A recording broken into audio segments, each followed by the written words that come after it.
ಕೊಪ್ಪಳದಿಂದ ಗಂಗಾವತಿ ತಾಲೂಕಿನ ವೆಂಕಟಗಿರಿ ಹೋಬಳಿಯದಲ್ಲಿರುವಂಥ ಇಟ್ಟಂಗಿ ಬಟ್ಟಿಗಳಿಗೆ ಅಕ್ರಮವಾಗಿ ಬರುವಂಥ ಕೆರೆಯ ಕಪ್ಪು ಮಣ್ಣನ್ನು ಅಕ್ರಮವಾಗಿ ಅಗೆದು ಇಟ್ಟಿಗೆ ತಯಾರಿಕೆಗೆ ಸಾಗಾಟ ಮಾಡುತ್ತಿರುವ ಘಟನೆ ಇದೀಗ ಗಂಭೀರ ಸ್ವರೂಪ ಪಡೆದುಕೊಂಡಿದ್ದು, ಈ ಕುರಿತು ಭೀಮಾ ಗರ್ಜನಿ ಸಂಘಟನೆಯವರು ಮಾಧ್ಯಮಗಳಿಗೆ ವಿಸ್ತೃತ ಮಾಹಿತಿ ನೀಡಿದ್ದಾರೆ.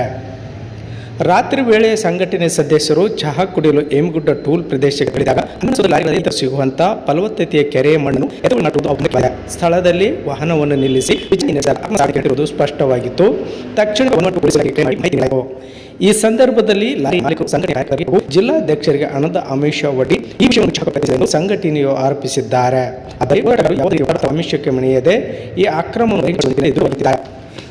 ಆ ಸಮಯದಲ್ಲಿ ಟಿಪ್ಪರ್ ಮಾಲೀಕರು ಮತ್ತು ಡ್ರೈವರ್ಗಳು ಹೋರಾಟಗಾರರ ಮೇಲೆ ದೌರ್ಜನ್ಯ ಮುಂದಾಗದೆ ಪೊಲೀಸ್ ಕೆಲವು ದಂಧೆಕೋರರಿಗೆ ಸಾಥ್ ನೀಡುತ್ತಿರುವುದು ಗಂಭೀರ ವಿಷಯವಾಗಿದೆ ಎಂದು ಸಂಘಟನೆಯ ಮುಖಂಡರುಗಳು ಬಲವಾಗಿ ಆರೋಪಿಸಿದ್ದಾರೆ.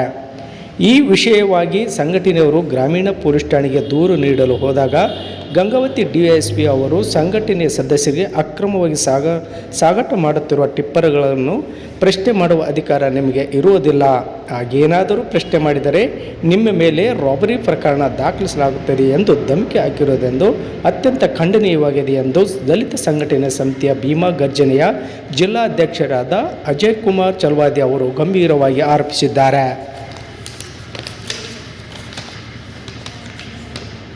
ರೈತರ ಹಕ್ಕುಗಳು ಮತ್ತು ಪ್ರಕೃತಿ ಸಂಪತ್ತಿನ ರಕ್ಷಣೆಯ ನಮ್ಮ ಹೋರಾಟ ಯಾವುದೇ ಒತ್ತಡಕ್ಕೆ ಮಡಿಯುವುದಿಲ್ಲ. ಅಕ್ರಮ ಸಾಗಾಣಿಕೆ ವಿರುದ್ಧ ಕಠಿಣ ಕ್ರಮ ಕೈಗೊಳ್ಳುವವರೆಗೆ ನಾವು ಹೋರಾಟವನ್ನು ಮುಂದುವರಿಸುತ್ತೇವೆ. ಈ ಬೃಹತ್ ಮಟ್ಟದ ಹೋರಾಟವನ್ನು ಆಯೋಜಿಸಲಾಗಿದೆ ಎಂದು ದಲಿತ ಸಂಘಟನೆಯ ಸಮಿತಿಯ ಭೀಮಾ ಗರ್ಜನೆಯ ಜಿಲ್ಲಾಧ್ಯಕ್ಷರಾದ ಅಜಯ್ ಕುಮಾರ್ ಚಲವಾದಿ ಅವರು ಬಲವಾಗಿ ಆರೋಪಿಸಿದ್ದಾರೆ.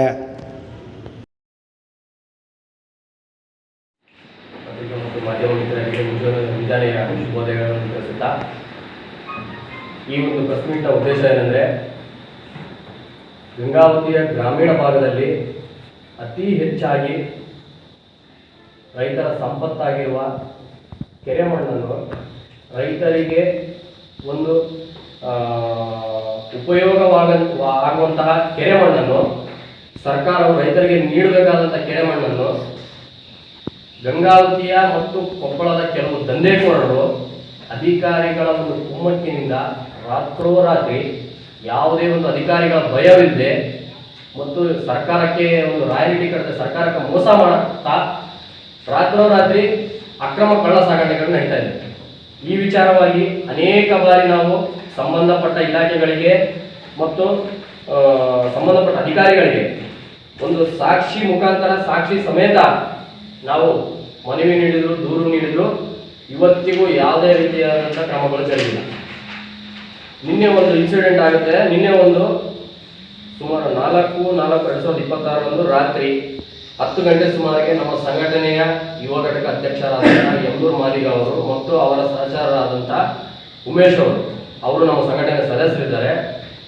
ನಿನ್ನೆ ಒಂದು ಯಾವುದೋ ಒಂದು ಕಾರ್ಯನಿಮಿತ್ತ ಒಂದು ಟೋಲ್ ಹತ್ರ ಕೆಲಸಕ್ಕೆ ಹೋದಾಗ ಅಲ್ಲಿ ಟೀ ಕುಡಿಬೇಕಂತೇಳಿ ಟೀ ಕುಡಿಯೋ ಸಂದರ್ಭದಲ್ಲಿ ರಾಜಾರೋಷವಾಗಿ ಒಂದು ಕೆರೆ ಮಣ್ಣನ್ನು ತುಂಬಿಕೊಂಡು ಬರ್ತಕ್ಕಂಥ ಟಿಪ್ಪರು, ಆ ಟಿಪ್ಪರ್ ಡ್ರೈವರು ಹೆವಿ ಡ್ರಿಂಕ್ ಮಾಡಿ ಗಾಡಿನ ಎಲಾಬಿರಿ ಮಾಡ್ಕೊಂತ ಬರಬೇಕಾದ್ರೆ ನಮ್ಮ ಸಂಘಟನೆಯವರು ಅದನ್ನು ತಡೆದು ನಿಂದಿರಿಸಿ ಏನು ಎತ್ತ ಅಂತ ವಿಚಾರಿಸಿದಾಗ ಅಲ್ಲಿ ಗೊತ್ತಾಗಿದ್ದು ಮತ್ತೆ ಅದೇ ಕಳ್ಳದಂಧೆ ಸಾಗಾಣಿಕೆ ಮಾಡೋದು. ಯಾವುದೇ ಒಂದು ರಾಯಲ್ಟಿ ಇಲ್ಲ, ಏನಿಲ್ಲ. ನಮ್ಮ ಸಂಘಟನೆಯವರು ಡ್ರೈವರಿಗೆ ಕೇಳಿದ ತಕ್ಷಣ ಕೇಳಾಗ ನೀವು ಯಾರೇ ಸುಳಮನೆ ಅವರು ಇದೆಲ್ಲ ಮಾತಾಡಿ ಸಂಘಟನೆ ಬಗ್ಗೆ ನಿಂದನೆ ಮಾಡಿ ತಕ್ಷಣ ನಮ್ಮ ಸಂಘಟನೆ ಏನು ಮಾಡಿದ್ರೆ ಇಮಿಡಿಯೇಟ್ ಆಗಿ ಅಧ್ಯಕ್ಷಕ್ಕೆ ತಿಳಿಸ್ಕೊಂತೇಳಿ ನಿಮ್ಗೆ ಕಾಲ್ ಮಾಡಿ. ನಾನು ಕಾಲ್ ಮಾಡಿದಾಗ ನಾನೇನು ಹೇಳಿದೆ, ಯಾವುದೇ ಒಂದು ಕೆಲಸ ಮಾಡಬೇಕಾದ್ರೆ ನಾವು ಕಾನೂನು ರೀತಿಯಿಂದ ಕೆಲಸ ಮಾಡಬೇಕು. ಇಮಿಡಿಯೇಟ್ ಆಗಿ 112 ಕಾಲ್ ಮಾಡಿರಿ, 112 ಬರುತ್ತೆ, ಸಂಬಂಧಪಟ್ಟ ಇಲಾಖೆಗಳಿಗೆ ಮಾಹಿತಿ ನೀಡಿರಿ ಅಂತ ಹೇಳಿ ತಿಳಿಸಿದಾಗ ನಮ್ಮ ಸಂಘಟನೆಯ ಅಧ್ಯಕ್ಷರು 112 ಕಾಲ್ ಮಾಡ್ಯಾರ.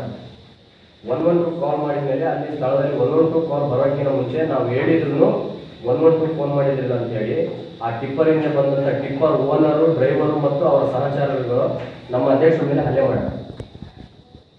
ಹಲ್ಲೆ ಆದಮೇಲೆ 112 ಬಂದಿದೆ. ನಾವು ಗಾಡಿನ ಗ್ರಾಮೀಣ ಠಾಣೆಗೆ ಹ್ಯಾಂಡ್ ಓವರ್ ಮಾಡಿಸಿದ್ದೀವಿ. ಅದಾದ ಮೇಲೆ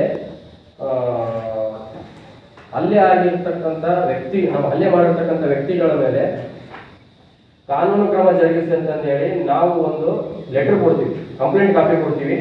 ಇನ್ಸಿಡೆಂಟ್ ಆಗಿ ಇವತ್ತಿಗೆ 3 ದಿನ ಆಯಿತು, ಯಾವುದೇ ಒಂದು ರೀತಿಯ ಕಾನೂನು ಕ್ರಮ ಜರುಗಿಲ್ಲ. ಅದಾದಮೇಲೆ ನಿನ್ನೆ ಸಾಯಂಕಾಲ DYSP ಆಫೀಸಲ್ಲಿ ನಮ್ಮನ್ನ ಕರೆಸಿದ್ರು ಮಾತಾಡಕ್ಕೆ. ಕರೆಸಿದಾಗ ಮರಳು ಸಾಗಾಣಿಕೆ ಕೆರೆ ಮಣ್ಣು ಸಾಗಾಣಿಕೆ ಮಾಡೋರು ಅವರು ಇದ್ರು, ನಾವು ಇದ್ವಿ. ಆದ್ರೆ ಅವರು ಎದುರಿಗೆ ನಮಗೆ ಹಲ್ಲೆ ಆಗಿದೆ ಅಂದ್ರು ಇಲ್ಲಿ ಗಂಗಾವತಿಯಲ್ಲಿ ಇರ್ತಕ್ಕಂಥ DYSP ಸಾಹೇಬರು ನಮ್ಮನ್ನ ಕೇರ್ ಮಾಡದೆ ನೀವೇನಾದ್ರೂ ಮತ್ತೆ ಮಣ್ಣು ಗಿಣ್ಣು ಅಂತ ಮಾತಾಡಿ ಹಿಡಿದ್ರೆ ಅದು ಅಕ್ರಮನೇ ಹೊಡಿಲಿ ಏನೇ ಹೊಡಿಲಿ ನೀವು ಯಾರು ಕೇಳಕ, ಅಕ್ರಮ ಹೊಡೆದ್ರು ನೀವು ಯಾರು ಕೇಳಬಾರ್ದು, ಹಂಗೇನಾದ್ರು ಕೇಳಿದ್ರೆ ನಿಮ್ಮ ಮೇಲೆ ನಾವು ರಾಬರಿ ಕೇಸ್ ಹಾಕ್ತೀವಿ ಅಂತಂದೇಳಿ ನಿನ್ನೆ ನಮಗೆ ಎದುರಿಸಿದ್ದಾರೆ. ಯಾವ ಉದ್ದೇಶದಿಂದ ರಾಬರಿ ಕೇಸ್ ಹಾಕ್ತಾರೆ?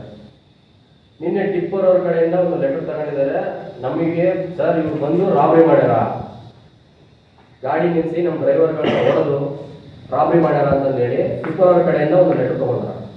ಈಗ ರಾಬರಿ ಮಾಡ್ಯಾರ ಅಂದ್ರೆ ಇವತ್ತಿಗೆ ಪ್ರಕರಣ ದಾಖಲಾಗಿ 3 ದಿನ ಆಯ್ತು. ರಾಬರಿ ಅಂತ ಕೇಸು ಬಹಳ ಸೂಕ್ಷ್ಮವಾದ ಕೇಸು. ಆದ್ಮೇಲೆ ಅವ್ರನ್ನ ಕಸ್ಟಡಿ ತಗೋಬೇಕಲ್ಲ ಸರ್, FIR ಆಗಿಲ್ಲ. 3 ದಿನ ಆದ್ರೆ ಇವ್ರು ಯಾಕೆ FIR ಮಾಡಿಲ್ಲ? ರಾಬರಿ ಮಾಡಕ್ಕೆ ರೆಡಿ ಇದ್ದವರು ರಾಬರಿ ಕೇಸ್ ತಗೋಬೇಕು. ಆಮೇಲೆ ಮಾರಕಾಸ್ತ್ರಗಳಿಂದ ಹಲ್ಲೆ ಮಾಡ್ಯಾರ ಅಂತಂದೇಳಿ ಅದರಲ್ಲಿ ಮೆನ್ಷನ್ ಮಾಡಿದ್ರು ನಿನ್ನೆ ಲೆಟರಲ್ಲಿ. ಮಾರಕಾಸ್ತ್ರಗಳನ್ನು ಕಸ್ಟಡಿ ತಗೋಬೇಕು, ರಾಬರಿ ಮಾಡಿದ್ರು ಕಸ್ಟಡಿ ತಗೋಬೇಕು. ಯಾರು ಕೇಸ್ ಮಾಡಿಲ್ಲ ಅಂದ್ರೂ ಇವ್ರು ಸುಮಟ ಕೇಸ್ ಆದ್ರೂ ಮಾಡ್ಕೊಂಡು ಕಸ್ಟಡಿ ತಗೋಬೇಕು. 3 ದಿನ ಆದ್ರೂ ಇವ್ರು ಕೇಸ್ ಮಾಡಿಲ್ಲ. ಇವತ್ತು ನಾವು 3 ದಿನದಿಂದಲೂ ಸ್ಟೇಷನ್ಗೆ ಅಡ್ಡಾಡಕತ್ತೀವಿ. ನಮ್ಮ ಸಂಘಟನೆಯ ಮೇಲೆ ಹಲ್ಲೆ ಮಾಡಿದ್ರ ಮೇಲೆ, ನಮ್ಮ ಸಂಘಟನೆ ನಿಂದಿಸಿದವ್ರ ಮೇಲೆ ಕಾನೂನು ಕ್ರಮ ಜರುಗಿಸಿ ಅಂತ ನಾವೇನಾದ್ರೂ ಲೆಟರ್ ಕೊಡಕ್ ಹೋದ್ರೆ ಇವತ್ತಿಗೂ DYSP ಸಾಹೇಬರು ನಮಗೆ ನಿಮ್ಮ ಮೇಲೆ ರಾಬರಿ ಈ ವಿಷಯವನ್ನ ನಾವು ಕೂಲಂಕುಷವಾಗಿ ನಮ್ಮ ರಾಜ್ಯಾಧ್ಯಕ್ಷರಿಗೆ ತಿಳಿಸಿ ಎಲ್ಲ ಇದನ್ನ ಮಾಡಿದ ಮೇಲೆ ಇದೇ ತಿಂಗಳು 16ನೇ ತಾರೀಕು ಗಂಗಾವತಿಯಲ್ಲಿ ನಾವು ರಾಜ್ಯ ಮಟ್ಟದಾಗಿಂದ ಎಲ್ಲ ನಮ್ಮ ಸಂಘಟನೆ ಪದಾಧಿಕಾರಿಗಳು ಬರಾಕತ್ತಾರ. ಗಂಗಾವತಿಯಲ್ಲಿ ನಾವು ಒಂದು ಬೃಹತ್ವಾದ ಒಂದು ಹೋರಾಟ ಹಮ್ಮಿಕೊಳ್ತಿದ್ದೀವಿ. ಈ 2 ದಿನಗಳ ಇವತ್ತು ಸಾಯಂಕಾಲದೊಳಗಡೆ ನಮ್ಮ ಮೇಲೆ ಹಲ್ಲೆ ಮಾಡಿರ್ತಕ್ಕಂಥ ಕಿಡಿಗೇಡಿಗಳನ್ನ ಇವ್ರೇನಾದ್ರೂ ಬಂಧಿಸಿಲ್ಲ, ಇವ್ರೇನಾದ್ರೂ FIR ಮಾಡ್ಕೊಂಡಿಲ್ಲ, ಇವರು ಮತ್ತೆ ಅವರು ಯಾರು ಇವರು ದಂಧೆಕೋರರ ಪರವಾಗಿ ನಿಂತ್ಕೊಂಡು ಇವ್ರೇನಾದ್ರೂ ಸಂಘಟನೆಯವರಿಗೆ ಬೆದರಿಸೋದು ಮಾಡಿದ್ರೆ ನಾವು ಇವ್ರ ವಿರುದ್ಧನೂ ಹೋರಾಟ ಮಾಡ್ತೀವಿ. ಈ ಹೋರಾಟ ನಮಗೆ ನ್ಯಾಯ ಸಿಗೋವರೆಗೂ ನಾವು ಈ ಹೋರಾಟನ ಬಿಡೋದು. ದಂಧೆಕೋರರ ಮೇಲೆ FIR ಹಾಕಬೇಕು. ಈಗ ಹೋರಾಟ ಮಾಡೋರ ಮೇಲೇನು ನಾವು ರಾಬರಿ ಕೇಸ್ ಹಾಕ್ತೀನಂದ್ರೆ ಅಕ್ರಮಗಳನ್ನ ಯಾರು ತಡೆ ಹಿಡಿಬೇಕು? ಅಧಿಕಾರಿಗಳು ಮಾಡೋ ಕೆಲಸ ಮಾಡಿದ್ರೆ ಇವತ್ತು ಸಂಘಟನೆಗಳು ಯಾರು ಬರ್ತಿದ್ರು? ಪ್ರಶ್ನೆ ಯಾರು ಬರ್ತಿದ್ರು? ಅಧಿಕಾರಿಗಳು ಶಾಮೀಲಾಗಿ ದಂಧೆಕೋರರಿಗೆ ಹಿಂಗ್ ಸಪೋರ್ಟ್ ಮಾಡೋದಕ್ಕೆ ಇವತ್ತು ಗಂಗಾವತಿಯಲ್ಲಿ ಕೊಲೆಗಳಾಗ್ತಿದಾವೆ, ಪ್ರಶ್ನವ್ರ ಮೇಲೆ ಸಂಘಟನೆಯ ಮೇಲೆ ಹಲ್ಲೆಗಳಾಗ್ತಿದಾವೆ. ಇದನ್ನೆಲ್ಲ ಕೇಳಕ್ ಹೋದ್ರೆ ಸಂಘಟನೆಯ ಮೇಲೆ ದೌರ್ಜನ್ಯ ಮಾಡ್ತಾರೆ. ಸರ್ಕಾರಿ ಅಧಿಕಾರಿಗಳು ಈ ದಂಧೆಕೋರರ ಒಂದು ಭಾಗದಲ್ಲೂ ಶಾಮೀಲಾಗಿದ್ದಾರೆ. ಹೊಲದಲ್ಲಿ ಹೂಳು ತೆಗೆಯುವ ನೆಪದಲ್ಲಿ ಒಂದು ಮಣ್ಣನ್ನು ಸಾಗಾಟನೆ ಮಾಡ್ತಾರೆ. ಅಲ್ಲಿಂದ ಗಂಗಾವತಿಯ ವೆಂಕಟಗಿರಿ ಭಾಗದಲ್ಲಿ ಇರ್ತಕ್ಕಂಥ ಇಟ್ಟಂಗಳಿ ಬಟ್ಟಿಗಳಿಗೆ ಇವು ಬರ್ತಾ ಇದ್ದಾರೆ.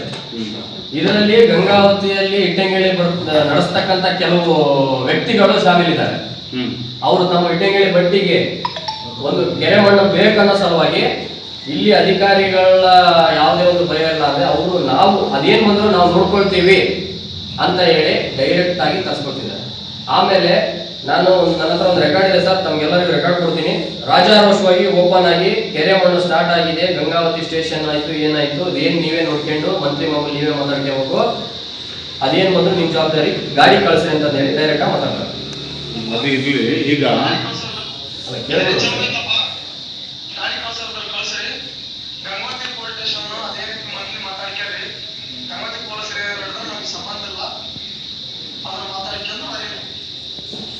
ಈ ತರ ಓಪನ್ ಆಗಿ ಸಂಬಂಧಪಟ್ಟಂಗೆ ನಾವು DSP ಸಾಹೇಬರಿಗೆ ಒಂದು ಲೆಟರ್ ಕೊಟ್ಟಿದ್ದೀವಿ ಸರ್.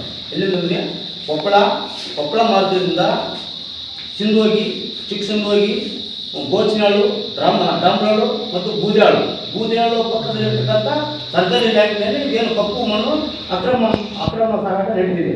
ಸುಮಾರು ರಾತ್ರಿ 6 ಗಂಟೆಯಿಂದ ಹಿಡಿದು ಬೆಳಗ್ಗೆ 6 ಗಂಟೆ ತನಕ ಹೊರಟಿದ್ದಾರೆ. ಸುಮಾರು 50ರಿಂದ 60 ಟಿಪ್ಪರ್ಗಳನ್ನು ಹೊರಟಿದ್ದಾರೆ. ಹಂಗಾಗಿ ನಾವು 6/3/2026 BS ಅವರಿಗೆ ನಮ್ಮ ಸಂಘಟನೆ ವತಿಯಿಂದ ಒಂದು ಮನವಿ ಕೊಟ್ಟಿದ್ದೀವಿ. ನೋಡಿರಿ ಸರ್, ಈ ಥರ ನಡೀತಿದೆ. 178 ಸರಿ ನಂಬರ್ದಲ್ಲಿ ಕಪ್ಪು ಮಣ್ಣು ಸಾಗಾಟ ಮಾಡ್ತಿದ್ದಾರೆ. ಇಟ್ಟಂಗಿ ಪಟ್ಟಿಗೆ